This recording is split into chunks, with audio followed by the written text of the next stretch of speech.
Bitcoin's price has rebounded by over 40% in the last 24 hours, climbing from a low under $11,000 to over $15,300 at this writing.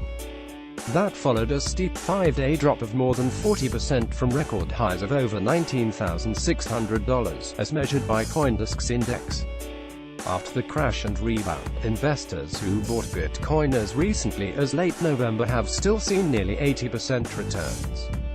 A broad spectrum of other cryptocurrencies, including Ethereum and Litecoin, have seen parallel recoveries.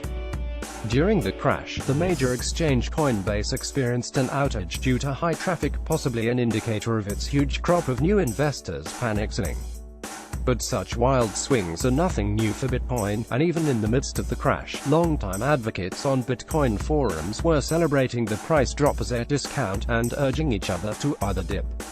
Get Datasheet, a Fortune's technology newsletter. That confidence has deep roots.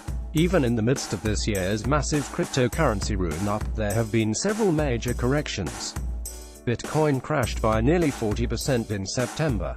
From November 8 to November 12, the price dropped from $7,459 to $5,857, nearly 22%, before heading back up to $16,858 by DEC. 7 then it tanked nearly 12% in 2 days before working its way back up to a high above $19,300 by December 16. Going further back, Bitcoin crashed by 68% in 2 days back in June of 2011, 36% in 1 day in January 2012, and 33% over 5 days in March of 2013.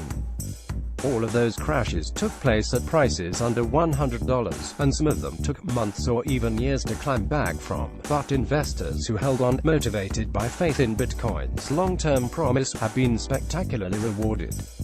There's no guarantee prior recoveries will repeat themselves, but as of this morning, history is looking like a good teacher.